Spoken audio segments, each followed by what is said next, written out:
Senhores, hoje nós falaremos sobre os recursos nos juizados especiais criminais. É um tema, aqueles que me conhecem sabem, que eu gosto muito, mas é um tema de uma certa complexidade.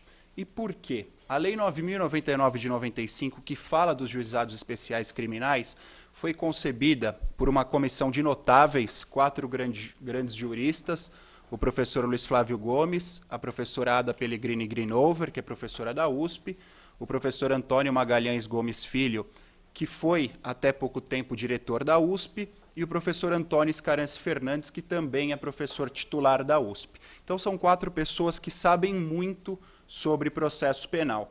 Então eles fizeram um trabalho que é quase um Shakespeare do direito penal. O problema é que na prática nós transformamos esse Hamlet, essa obra de Shakespeare, numa obra de Nelson Rodrigues, A Vida Como Ela É. Os juizados especiais criminais hoje, em termos práticos, funcionam quase como um mercado de peixe. Então, apesar do caráter acadêmico, da perfeição acadêmica, é um pouco complexo falar da prática dos juizados especiais criminais, principalmente dos recursos no GCRIM. E por quê? O GCRIM foi concebido de forma sistemática. Nós temos o ordenamento jurídico, nosso ordenamento jurídico como um todo, e ele é fracionado em diversas esferas do direito. E o GCRIM está na esfera que compete ao processo penal. Vocês estão ouvindo bem? Não sei se eu estou longe do microfone ou não. Eu costumo falar em pé, mas hoje eu estou com um probleminha no joelho, preferi falar sentado. Então não sei se eu estou próximo ao microfone ou não. Se vocês não estiverem ouvindo, tá bom? Então tá bom. E o GCRIM foi inserido nesse sistema processual penal dentro do todo ordenamento jurídico. Mas o GCRIM teve como principal objetivo para a sua formulação a questão da celeridade judicial. E por que celeridade judicial? Nós temos uma série de problemas penais, diuturnamente ocorrem uma série de crimes. E a maioria desses crimes não chegam ao conhecimento do Poder Judiciário. E os crimes que chegam ao conhecimento do Poder Judiciário, o Judiciário, vocês sabem, está abarrotado, tem uma série de processos, o Judiciário tem problema com falta de juiz, com falta de funcionário, uma série de outras coisas. Então, eles optaram por conceber um processo mais célere. O GCRIM não apresenta uma série de formalidades que existem no procedimento ordinário, por isso é mais célere, mas essas formalidades, a ausência destas formalidades, acaba gerando alguns problemas na prática. Falando ainda desse caráter sistemático do GCRIM. O GCRIM é regido por 6 princípios principais. O princípio da informalidade, o princípio da celeridade, o princípio da economia processual, o princípio da não aplicação de penas privativas de liberdade, o princípio da oralidade e o princípio da reparação dos danos sofridos pela vítima.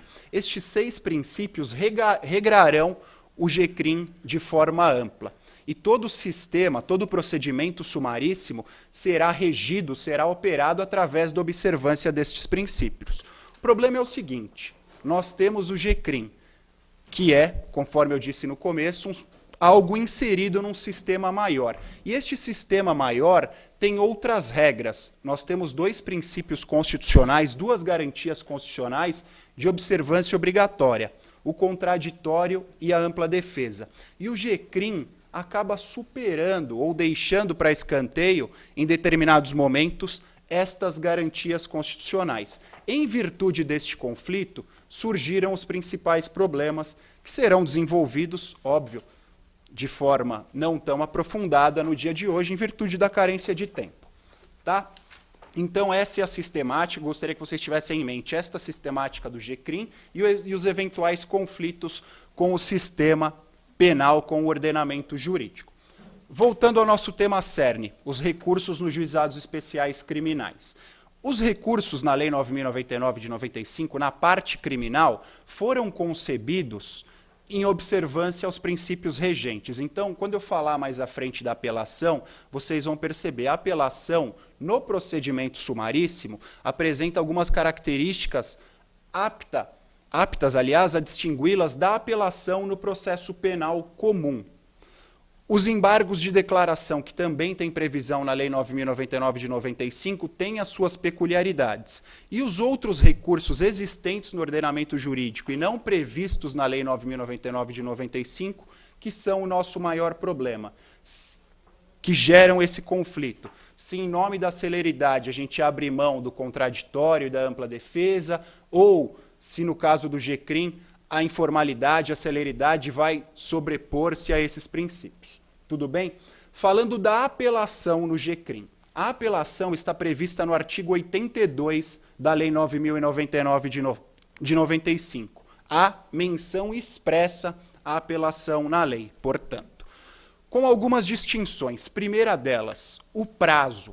Todos vocês sabem que no Código de Processo Penal, a apelação tem prazo de 5 dias para a sua interposição e, posteriormente, um prazo de 8 dias para que sejam apresentadas as razões de apelação. Então, há um fracionamento no procedimento ordinário e no procedimento sumário. A apelação é dividida em duas peças, a peça de interposição e a peça onde são apresentadas as razões. Tá? No GCRIM não funciona dessa forma. A apelação no GCRIM apresenta um único prazo, o prazo de 10 dias, e ela será interposta numa única peça. Então, afastamos uma formalidade para a interposição da apelação no GCRIM, em conformidade, reitero, com o princípio da informalidade. Tudo bem. Outra distinção entre a apelação nos procedimentos ordinário e sumário e a apelação no GCRIM. No procedimento ordinário e sumário, o artigo 593 do Código de Processo Penal faz menção às circunstâncias onde é possível a interposição do recurso de apelação, em face daquelas decisões terminativas de mérito e aquelas decisões não terminativas, mas que julguem efetivamente o mérito. Procedimento comum. No GCRIM, as circunstâncias onde é cabível a interposição do recurso de apelação são outras. Nós temos no artigo 82, que eu já mencionei a vocês, duas circunstâncias onde é cabível a apelação. O artigo 76, parágrafo 5º, também da Lei 9.099, faz menção a uma terceira circunstância, e o artigo 89, também da Lei 9.099 de 95, faz menção a uma quarta circunstância. Então, são duas circunstâncias expressamente consagradas em lei, efetivamente no artigo 82, e outras duas que decorrem da construção doutrinária. Falando rapidamente sobre essas quatro possibilidades. As duas previstas na Lei 9.099 de 95, no artigo 82, dizem respeito à decisão que rejeita a denúncia ou a queixa. Então, o membro do Ministério Público, houve o cometimento de uma infração penal de menor potencial ofensivo, o membro do Ministério Público ofereceu a denúncia. O juiz, após a análise dos elementos dessa denúncia, entendeu por bem rejeitá-la. Em face dessa rejeição, no procedimento do GCRIM, será interposto o recurso de apelação. Previsão expressa no 82. Todos vocês sabem que no que diz respeito ao procedimento ordinário e ao procedimento sumário, aquela outra forma de apelação, a dinâmica é diferente. No caso da rejeição da denúncia, há um outro fundamento legal, portanto, não será interposto o recurso de apelação. Então, primeira distinção no GCRIM. A segunda possibilidade de interposição do recurso de apelação no GCRIM diz respeito à sentença condenatória ou absolutória. Essa é uma possibilidade semelhante ao Código de Processo Penal. E por quê? Eu mencionei a vocês, artigo 593 do Código de Processo Penal. Houve uma decisão terminativa do mérito, seja ela condenatória, seja ela absolutória, haverá interposição do recurso de apelação. No GCRIM, a dinâmica é a mesma. Decisão terminativa, será interposto o recurso de apelação. Terceira possibilidade diz respeito ao artigo 76, parágrafo 5º da Lei 9.099 de 95, ou seja, a interposição do recurso de apelação em face da decisão que homologa a transação penal. Falando rapidamente sobre a transação penal. O GCRIM, o procedimento sumaríssimo, trouxe ao Brasil a questão da justiça penal consensual. Então, pela primeira vez no direito penal, foi dada a possibilidade às partes transigirem entre si. É possível que o autor dos fatos e a vítima, ou o autor dos fatos e o Ministério Público, façam um acordo, e esse acordo vai redundar no não início da ação penal, no não oferecimento da denúncia.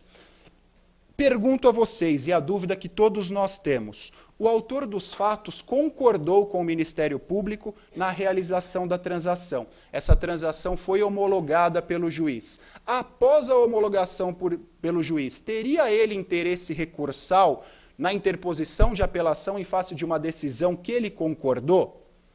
É o que acontece na prática. É exatamente essa previsão do artigo 70, parágrafo 5º. Por quê? A pessoa pode ter concordado com o recurso, com a homologação, com a realização da transação penal. Mas naquele momento ela pode ter sido coagida pelas circunstâncias. Não é qualquer um que chega na frente de um promotor e de um juiz e fala, olha, não quero fazer um acordo com você.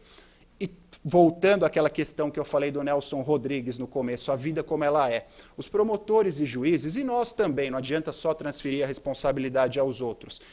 Somos todos entupidos de processo. Então o cara tem um acervo de 1000 processos a serem analisados, de 1000 processos a serem julgados. Por óbvio, para ele, é salutar que seja feita a transação penal. Por quê? Um processo a menos, um trabalho a menos. Então, na prática, os promotores e os juízes acabam forçando a realização do acordo da transação penal. Então, supondo que o promotor force o autor dos fatos a realização da transação penal, ele, constrangido com aquela situação, aceite o acordo que lhe é proposto. Passados alguns dias, ele começa a matutar sobre aquilo e percebe, olha, esse acordo não foi favorável a mim. Eu sou inocente, eu tenho plena convicção da minha inocência, tenho elementos suficientes aptos a comprovar a minha inocência, então eu não deveria ter feito aquela transação penal. Nesta circunstância, pensando nesta possibilidade, a lei conferiu a possibilidade de interposição do recurso de apelação nesta circunstância, tá? Então, por mais que não pareça lógico, aliás, existe essa possibilidade.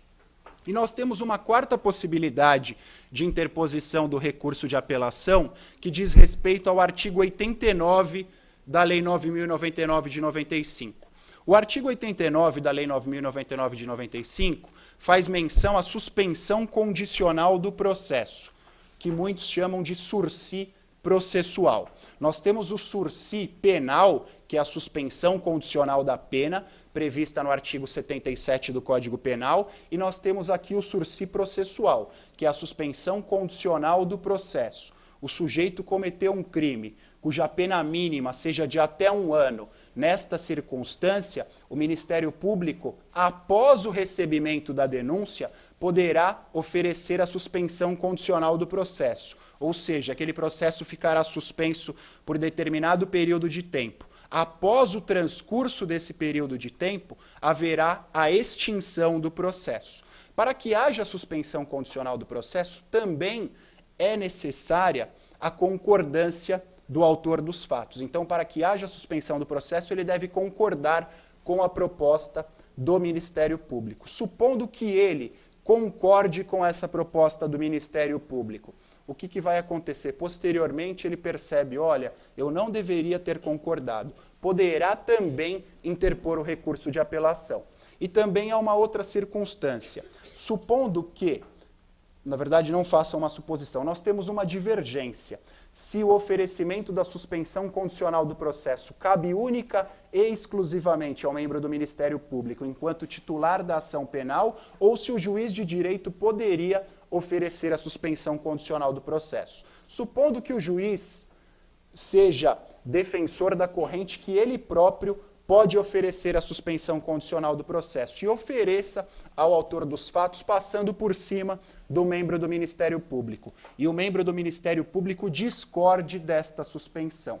Então, nesta circunstância, o membro do Ministério Público terá legitimidade para a interposição do recurso de apelação. Tudo bem, meus amigos? Tranquilo até aqui? Ficou Ficaram claras, aliás, essas distinções entre apelação nos procedimentos comum, ordinário e sumário e as peculiaridades da apelação no procedimento comum sumaríssimo, o procedimento do GCRIM.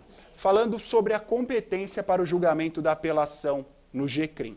Todos vocês sabem que a apelação, via de regra, no procedimento ordinário e no procedimento sumário, será julgada pelo Tribunal de Justiça. Então, ela é interposta em face do juiz que prolatou a decisão, depois você vai apresentar as razões perante esse juiz e a apelação vai mediante traslado para que seja julgada pelo Tribunal de Justiça, por uma turma composta por 3 desembargadores. Ou, no caso dos procedimentos comuns, nós temos também o 600, parágrafo 4º do Código de Processo Penal. Você interpõe a apelação em primeira instância e apresenta as razões em segunda instância. No GCRIM, a competência é diversa. Por quê? Você vai interpor o recurso de apelação junto com as razões perante o juiz prolator do GCRIM e ele, juiz prolator, vai mandar esse recurso para que ele seja julgado por uma turma recursal.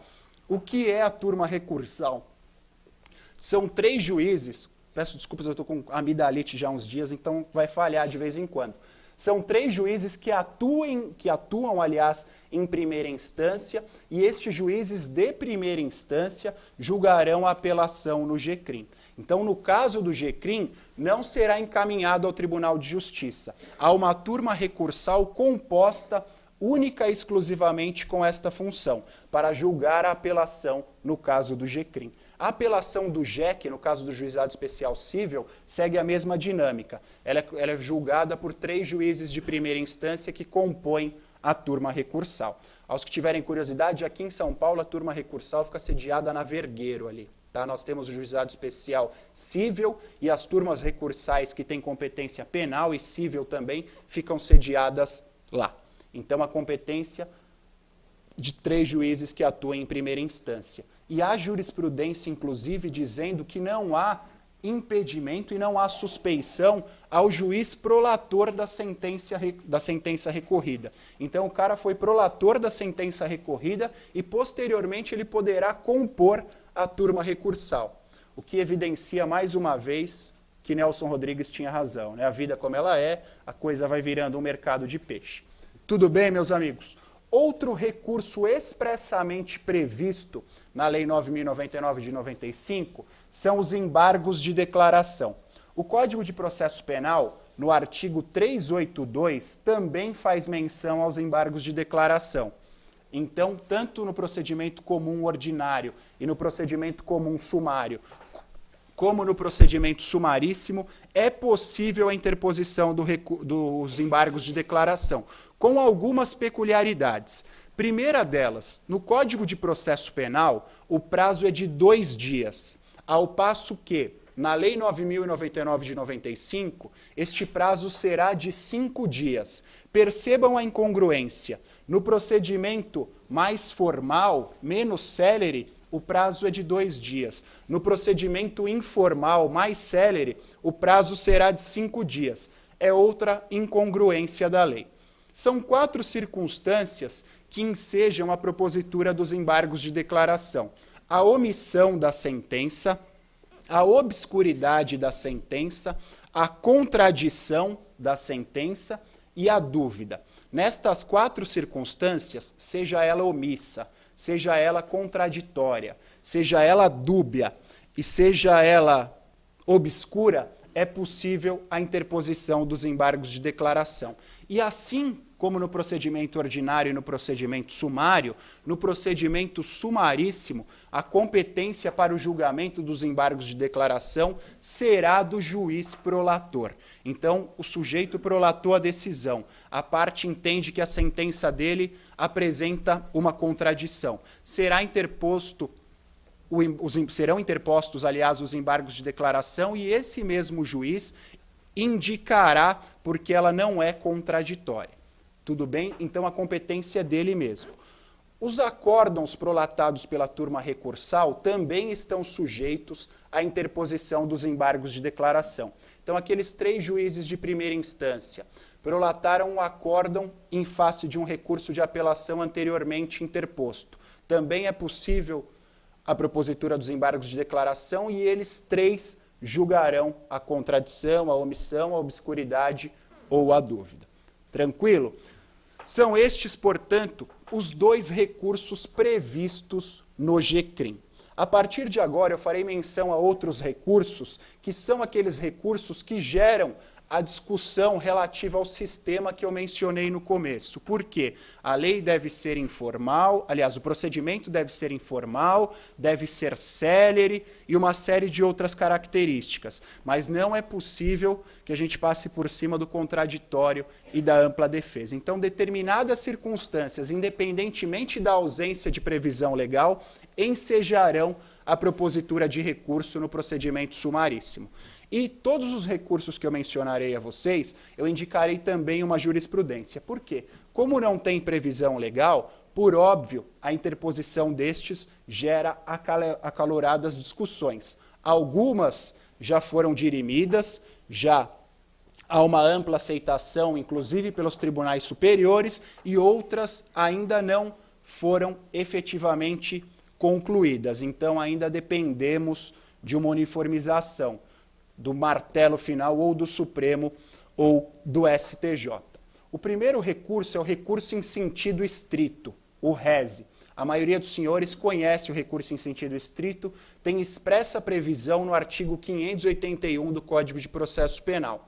E o rese, além da previsão no artigo 581 do Código de Processo Penal, apresenta circunstâncias taxativas aonde é possível a sua interposição, ou seja, só caberá o rese naquelas circunstâncias. Essa questão da taxatividade do rese foi o primeiro fundamento utilizado por aqueles que eram contrários à sua utilização no procedimento sumaríssimo. De forma bastante sucinta, eles diziam o seguinte: olha, se não há previsão na Lei 9.099 de 95 da aplicação do rese e se as circunstâncias previstas no artigo 581 também não mencionam o procedimento sumaríssimo, não há razão para a sua aceitação. Essa posição, por óbvio, foi rebatida inclusive pelos autores do anteprojeto que levou à criação da Lei 9.099 de 95. Professor Luiz Flávio, professor Escarance, professora Ada e o professor Magalhães Gomes Filho. Os 4 entendem atualmente pela possibilidade de utilização, pela possibilidade do manejo no rese no procedimento sumaríssimo. O rese, já disse aos senhores, tem previsão no artigo 581 do Código de Processo Penal.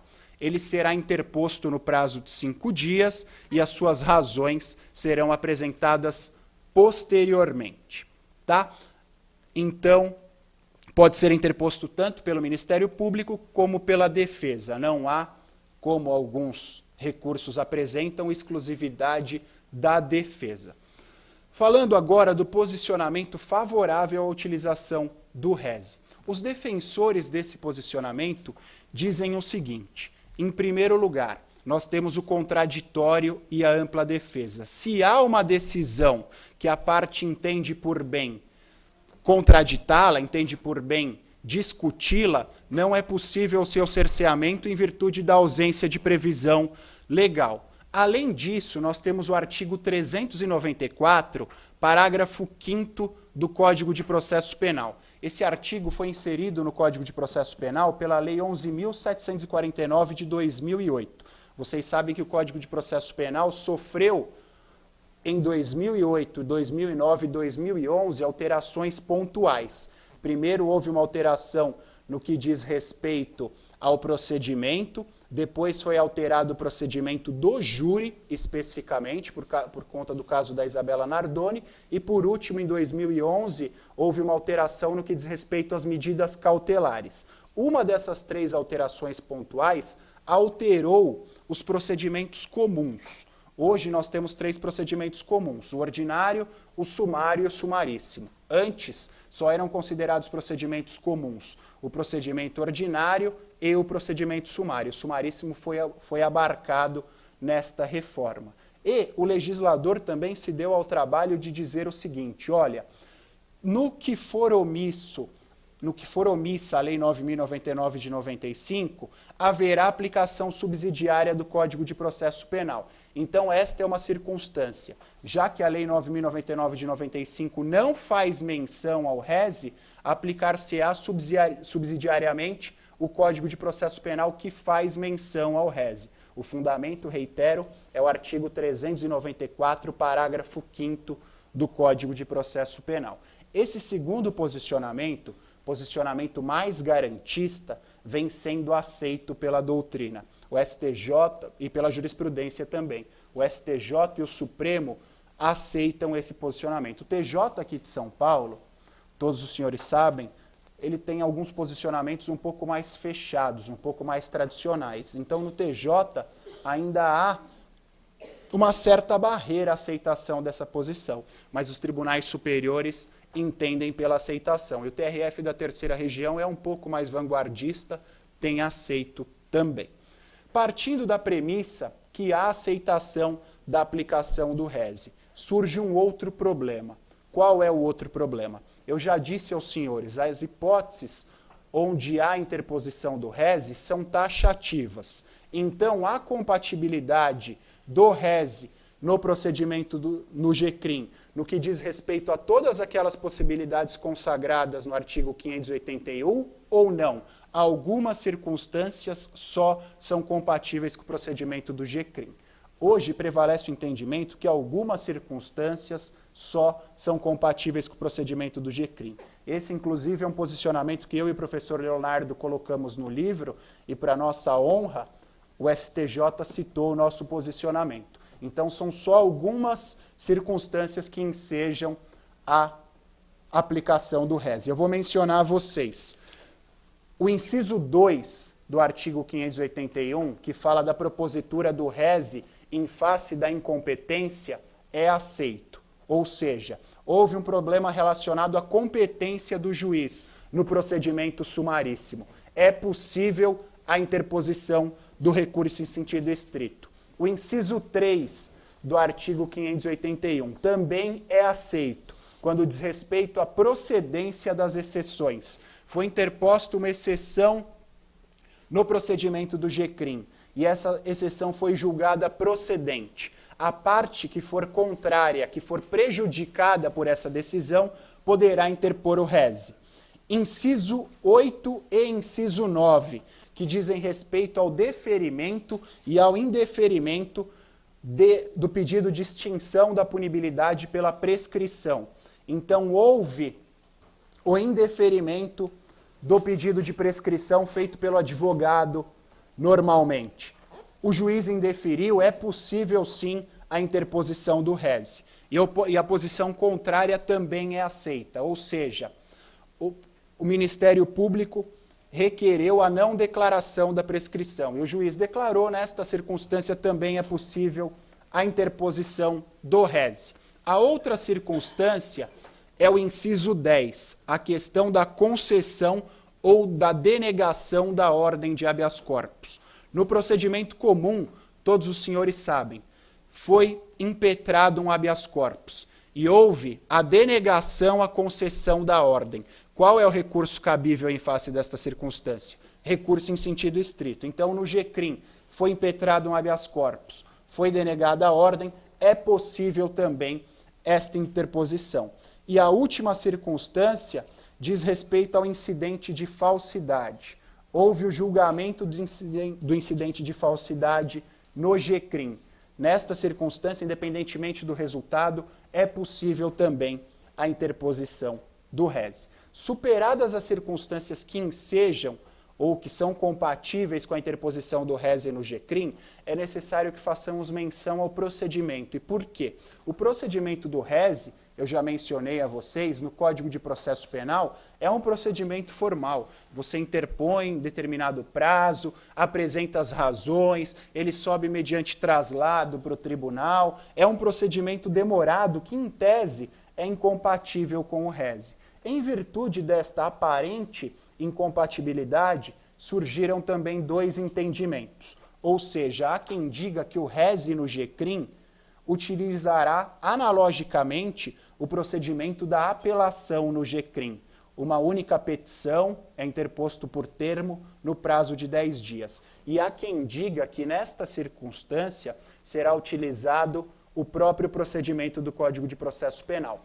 Tem prevalecido o primeiro entendimento. E por que tem prevalecido? São poucos os processos que são julgados mediante procedimento sumaríssimo que chegam ao conhecimento das instâncias superiores e menos ainda onde há interposição do recurso em sentido estrito. Então nós não temos uma série de processos, o que nos daria a possibilidade de discutir esta circunstância, tá? São processos pontuais, por isso que essa questão ainda, essa discussão, não tem uma resolução expressa. Olha, será esse o procedimento adotado? Será aquele o procedimento adotado?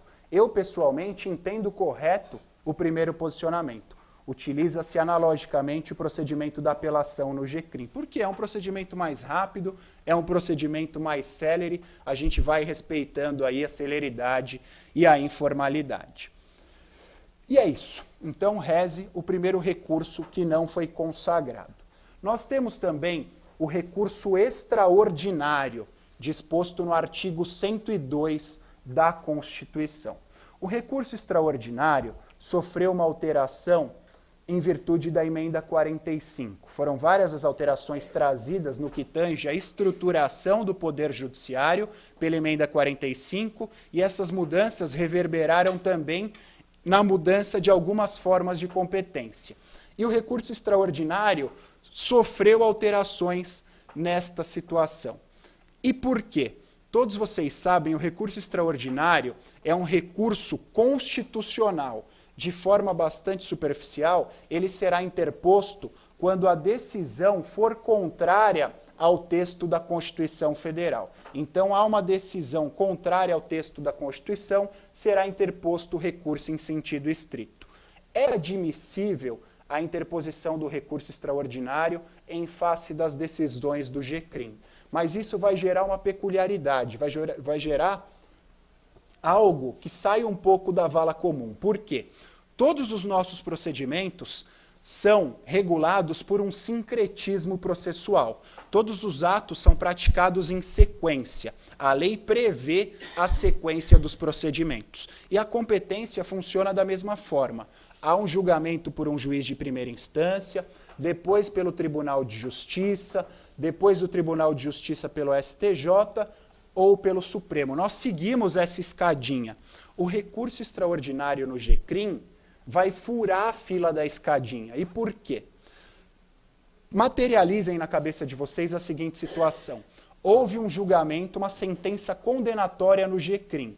Em face dessa sentença condenatória, foi interposto o recurso de apelação para a turma recursal. A decisão da turma recursal contrariou o texto constitucional.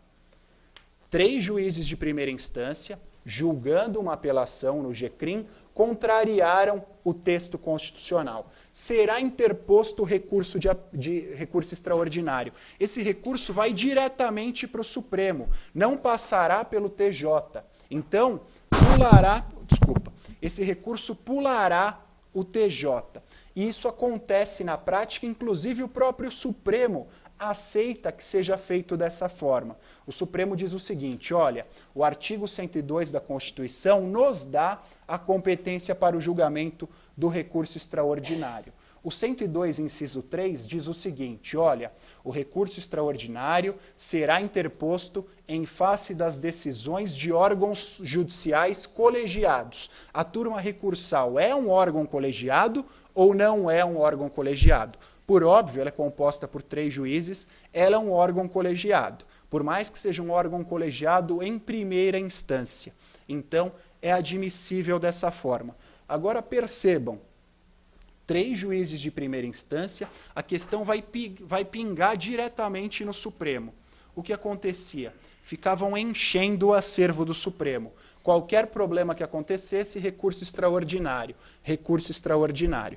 O Supremo hoje, então, para evitar essa vulgarização do recurso extraordinário, não só no GCRIM, mas nos outros procedimentos comuns também, editou a questão da repercussão geral. Ou seja, antes do julgamento efetivo do mérito da causa, é analisada a repercussão. Se interessa a toda a sociedade e não só aquele processo individualmente ou não. Se não houver esse interesse social naquela questão, não haverá admissibilidade do recurso. Mas isso é uma regra geral, seja no procedimento comum ordinário, seja no procedimento comum sumário e também aqui no que nos interessa nesse momento, no procedimento sumaríssimo, na esfera penal. Nas outras esferas funciona da mesma forma. Houve um desrespeito ao disposto na Constituição, há a possibilidade de interposição do recurso extraordinário, mas é necessário que se analise, que se faça a superação desta condição de admissibilidade, não é de procedibilidade, é de admissibilidade. Superada essa fase, haverá o julgamento do recurso extraordinário. Tudo bem, meus amigos? Se vocês tiverem curiosidade, artigo 102, inciso 3, alíneas A, B, C e D da Constituição, onde estão elencadas expressamente as circunstâncias que ensejam a propositura do recurso ordinário. Extraordinário, aliás. E nós temos o primo pobre do recurso extraordinário, que é o recurso especial. O recurso especial está previsto no artigo 105 da Constituição. O recurso especial será interposto quando? Quando a decisão, quando a sentença contrariar o texto de leis federais, de forma muito superficial. E o recurso especial é da competência do Superior Tribunal de Justiça. Pergunto a vocês, gostaria que vocês fizessem um raciocínio lógico. É cabível no GCRIM o recurso extraordinário da competência do Supremo? Vocês acham que é cabível o recurso especial da competência do STJ? Desde o primeiro dia da faculdade, os professores sempre dizem a vocês, no direito, quem pode o mais, pode o menos. Vocês acham que aqui nós seguiremos esta mesma regra? Não. Infelizmente não. Esta é uma exceção ao quem pode mais, pode o menos. E por quê? O texto do artigo 105 da Constituição fala que o recurso especial só será interposto em face das decisões prolatadas pelos tribunais de justiça ou pelos tribunais regionais federais. No artigo 105 e no artigo 102, há uma distinção quanto à redação. Enquanto o 102 fala dos órgãos colegiados, o 105 faz menção expressa ao TJ e ao TRF. Em virtude dessa menção expressa, em face das decisões prolatadas no GCRIM, não é cabível o recurso especial. É uma questão ilógica. Cabe o recurso para o Supremo, mas não cabe o recurso para o STJ. Mas vocês sabem que nós adotamos a estrita legalidade. Em virtude da observância à estrita legalidade, não é possível, portanto, essa interposição. As duas questões estão sumuladas. No que diz respeito à possibilidade de interposição do recurso extraordinário em face do Supremo Tribunal Federal, há a súmula 690 do Supremo, admitindo a interposição do recurso extraordinário em face das decisões da turma recursal. Ao passo que nós temos também a súmula 203 do STJ, dizendo o seguinte: as decisões das turmas recursais não estão sujeitas à impetração ou à interposição de recurso especial. Portanto, as duas questões já estão sumuladas. Tudo bem? Então, só o recurso extraordinário é cabível.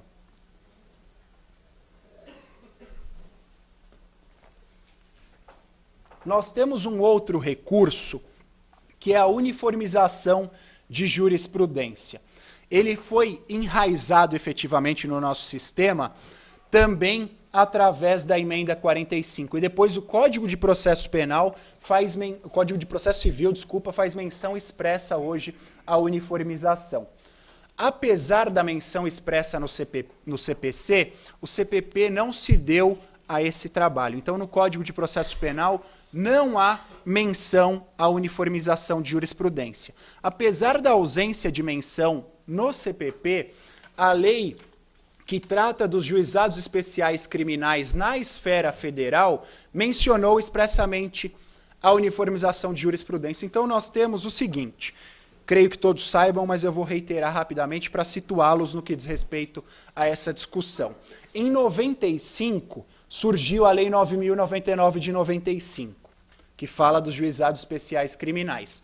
Posteriormente, em 2001, surgiu a Lei 10.259, que regula os juizados especiais criminais na esfera federal. Então, há uma lei específica regulando os juizados especiais criminais na esfera federal.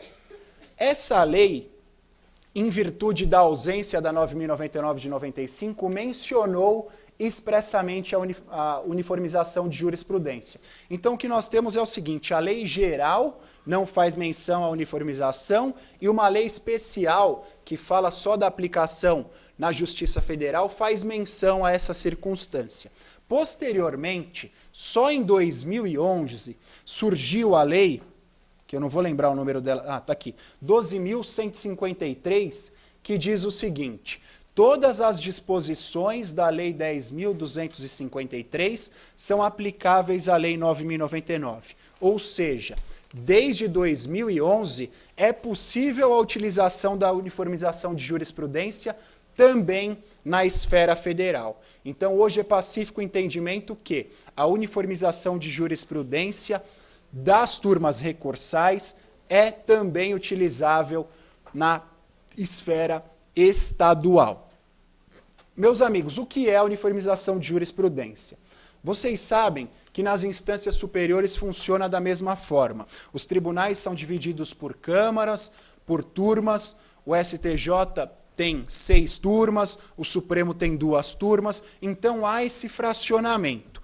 No STJ, a 5ª e a 6ª turma são responsáveis, são competentes para o julgamento das causas criminais. Então, supondo que a 5ª turma tenha um entendimento e a 6ª turma tenha um entendimento diverso, é possível que estas 2 turmas, de forma conjunta, uniformizem esta questão, façam a uniformização da questão.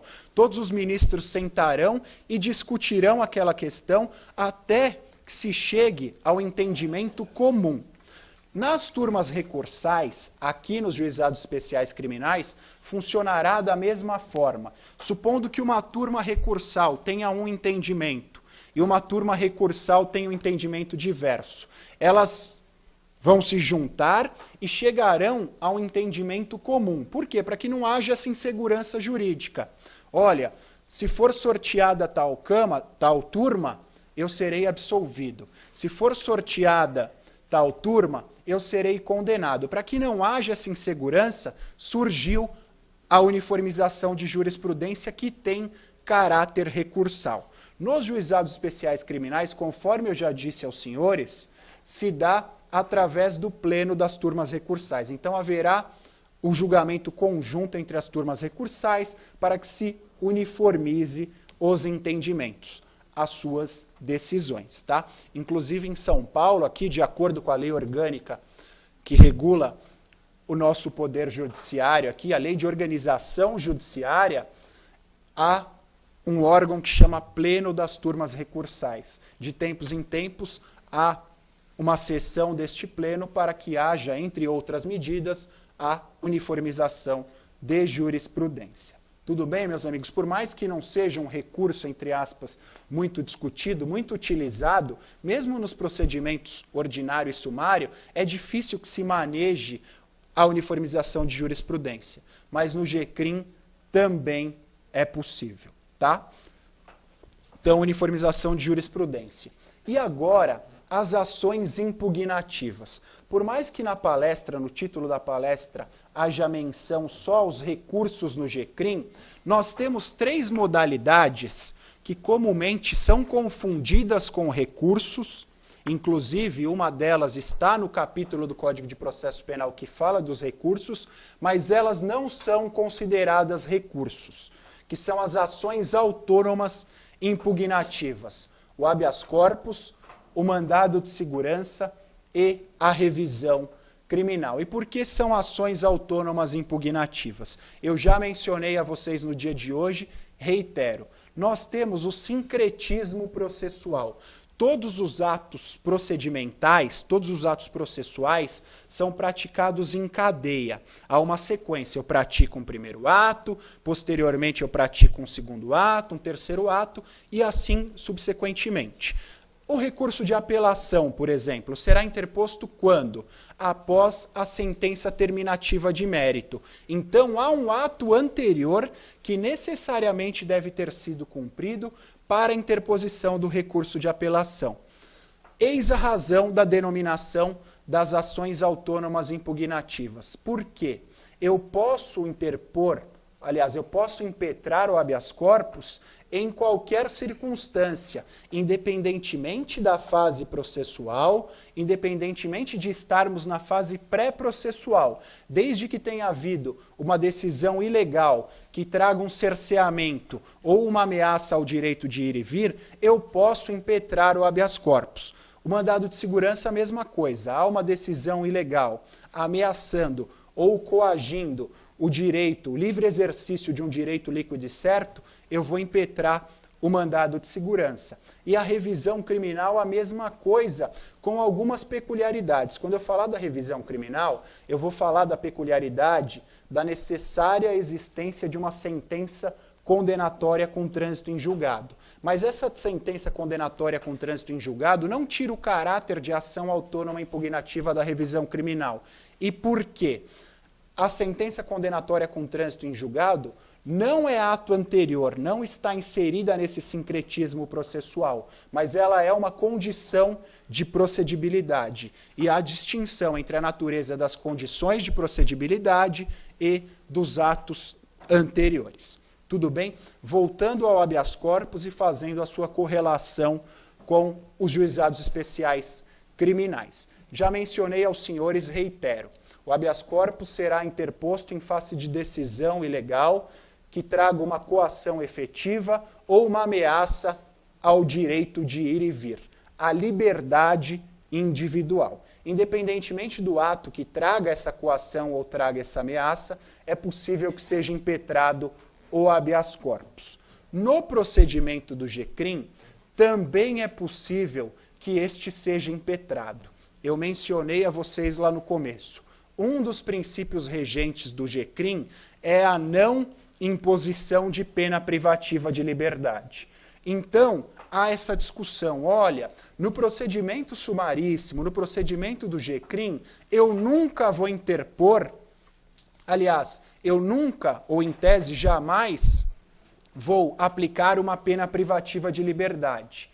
Por que, então, há razão para a interposição do recurso de habeas corpus? Todos vocês sabem que nós temos, inclusive, uma súmula do Supremo falando: não será cabível o habeas corpus quando o crime não estiver sujeito à pena privativa de liberdade. Aqueles crimes onde só seja possível a imposição de pena restritiva de direitos ou multa, não é possível que seja impetrado o habeas corpus. Apesar desta restrição trazida pelo Supremo, a doutrina é unânime em dizer, no caso do GCRIM, é possível que seja impetrado o habeas corpus. E por quê? Há um princípio regente dizendo que não é possível ou deverá evitar-se a aplicação de pena privativa de liberdade. Mas a distância entre o evitar a imposição de pena privativa de liberdade e a proibição à sua imposição é bastante grande. Não significa que no GCRIM não seja possível a interposição de uma pena privativa de liberdade. Então, superada essa barreira, é possível que seja impetrado o habeas corpus no GCRIM. Tá? Outra questão relativa ao habeas corpus e os juizados especiais criminais diz respeito à competência para o seu julgamento. E por que a competência para o seu julgamento? Vocês sabem que no habeas corpus nós temos também a questão da escadinha. A decisão foi prolatada, a decisão ilegal foi prolatada pelo delegado de polícia. Quem será responsável pelo julgamento do habeas corpus? O juiz de primeira instância. A decisão ilegal foi proferida pelo juiz de primeira instância. Quem será competente para o julgamento do HC? TJ ou TRF? Decisão ilegal do TJ ou do TRF compete ao STJ. Decisão ilegal do STJ compete ao Supremo. Isso no procedimento ordinário e no procedimento sumário. No procedimento sumaríssimo, no GCRIM, existem algumas peculiaridades. Primeira delas, a decisão ilegal foi proferida pelo delegado.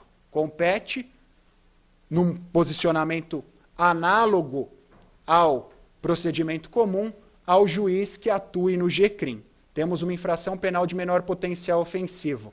Há uma ilegalidade praticada pelo delegado, competência do juiz que atue no GCRIM. E se a ilegalidade foi praticada pelo juiz que atue no GCRIM? Aí, nesta circunstância, competirá o julgamento à turma recursal. Então, ao invés de o julgamento competir ao TJ, como funciona no ordinário e no sumário, aqui competirá a turma recursal. E se a ilegalidade for praticada pela turma recursal? Aí nós tínhamos uma outra discussão. E por quê? Diziam o seguinte: se o recurso extraordinário será julgado pelo Supremo, vai da turma recursal diretamente para o Supremo, no HC nós deveríamos seguir a mesma dinâmica. Ou seja, vai da turma recursal HC diretamente para o Supremo. Por mais estranho que possa parecer, esse posicionamento foi adotado por muito tempo.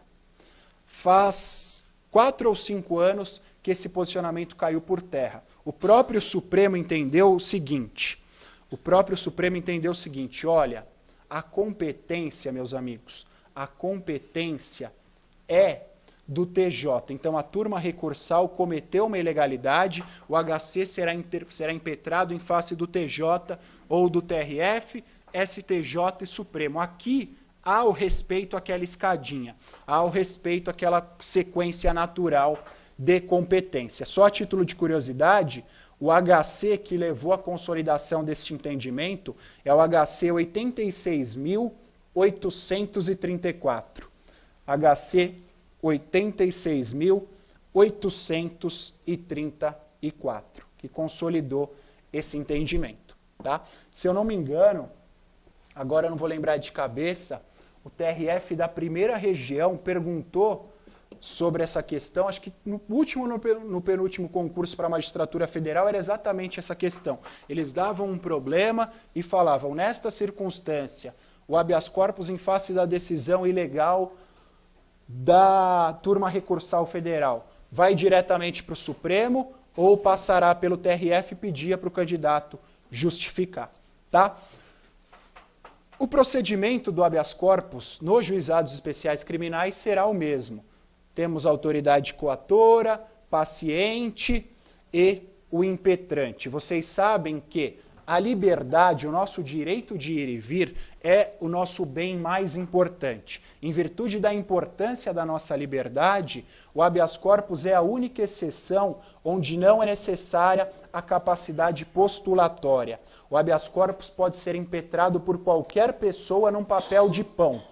O STJ, no mês passado, mudou nosso exemplo, né? Porque todos os professores utilizavam um papel de pão.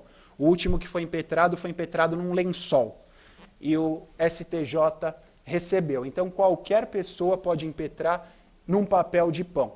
Quem atua na área criminal já ouviu falar de 2 presos famosos, o Ulisses e o Ceará do Recurso. Eles ficaram presos 30 anos cada um. E no decorrer do período de prisão, eles estudaram direito informalmente e aprenderam a redigir habeas corpus. Então, eles montavam uma banquinha no pátio do presídio, onde estavam presos, com uma maquininha de escrever, e ficavam redigindo habeas corpus o dia inteiro, faziam uma consulta com o preso. O preso sentava na frente dele, explicava qual era a ilegalidade, qual era o problema, e eles redigiam habeas corpus. Tá? E essa questão da ausência ou da não necessidade de capacidade postulatória gerou um grande problema para todos nós, advogados criminalistas. Vocês sabem que até 2007, a questão da progressão de regime nos crimes hediondos não existia. Havia vedação expressa à progressão de regime nos crimes hediondos. diversos advogados, professores da USP, da PUC, discutiam a constitucionalidade dessa vedação. E o Supremo negava sempre. Em 2006, o Supremo entendeu pela inconstitucionalidade dessa vedação num habeas corpus redigido por um cara que não tinha estudado direito. Em causa própria, ele redigia um habeas corpus para ele mesmo, e o habeas corpus dele foi o leading case do Supremo para a gente mudar toda a dinâmica dos crimes hediondos. Então é o exemplo dessa ausência de capacidade postulatória que no GCRIM funciona da mesma forma. Tá? Mandado de segurança. O mandado de segurança também é admissível no GCRIM. Ou seja, há uma decisão ilegal que não traga o cerceamento ao direito de ir e vir. Então, a hipótese de impetração do mandado de segurança é excepcional, ou seja, será impetrado o mandado de segurança sempre que não for cabível o habeas corpus. Então, é possível a utilização do mandado de segurança no procedimento do GCRIM. A competência será ou da turma recursal, ou do TJ, ou do TRF, e assim sucessivamente. E por último, nós temos a revisão criminal. Revisão criminal também é ação autônoma impugnativa. Os senhores podem estar questionando, olha, se ela é ação autônoma impugnativa, por que ela está prevista no artigo 621 do Código de Processo Penal, no capítulo dos recursos? Por um evidente equívoco do legislador.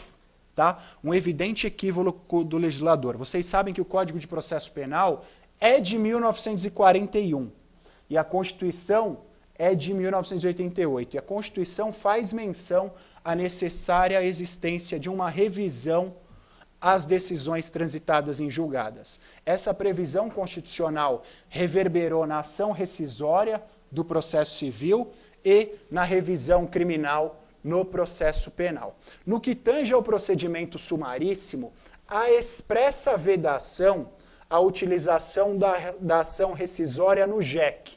Ou seja, a decisão transitou em julgado no JEC, não é possível a utilização da ação rescisória. Artigo 52 da Lei 9.099 de 95.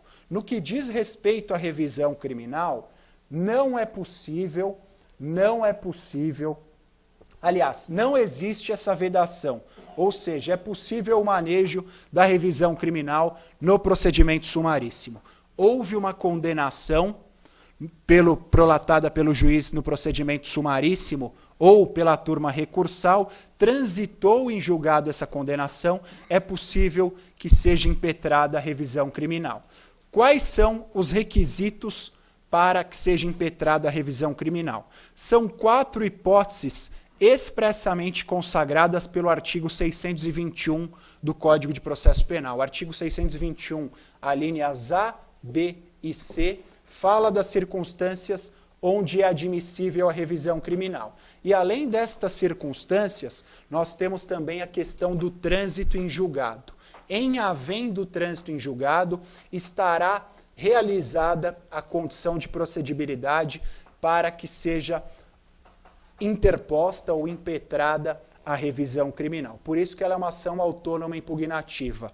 Houve o trânsito em julgado, independentemente do tempo que tenha transcorrido, porque, infelizmente, a maioria tem cabeça de civilista e acaba associando a revisão criminal. Revisão criminal, 2 anos. Aliás, ação rescisória. Ação rescisória, 2 anos. A revisão criminal deve ser interposta em 2 anos. Esse é um pensamento equivocado. E por que é um pensamento equivocado? No direito civil, nós estamos tratando, ou aqueles que operam no direito civil, estão tratando de bens disponíveis. O patrimônio é um bem disponível, no caso do direito de família, uma eventual separação é um bem disponível, no direito penal não. Nós normalmente estamos tratando da nossa liberdade. E a liberdade e o cerceamento dessa liberdade em virtude de uma condenação injusta não tem prazo a ser questionada. É o caso dos irmãos Naves. Todos vocês já ouviram, e foi esse processo que aconteceu em 1930 que ocasionou, ou que levou à existência da revisão criminal. 2 irmãos foram condenados pela suposta prática do homicídio de um primo. e ficaram presos 20 e poucos anos, inclusive um deles morreu na prisão. Depois de 20 e poucos anos, esse primo reapareceu, como se nada tivesse acontecido, perguntando se estava tudo bem, e ficou evidenciado que aquela condenação era injusta. Mas o processo já havia transitado em julgado. Já há o trânsito em julgado, quais seriam as alternativas do órgão julgador em face daquela circunstância após o trânsito em julgado? Nenhuma. Para que fosse dada uma possibilidade de se consertar este erro, surgiu a revisão criminal. Então ela não tem prazo para ser interposta. Ela tem só as circunstâncias do 621 e também é necessário que haja o trânsito em julgado. Se não houver o trânsito em julgado, o que vai caber? Normalmente cabe o habeas corpus. Tá? E a revisão criminal é perfeitamente compatível com o procedimento do GCRIM por um argumento muito simples.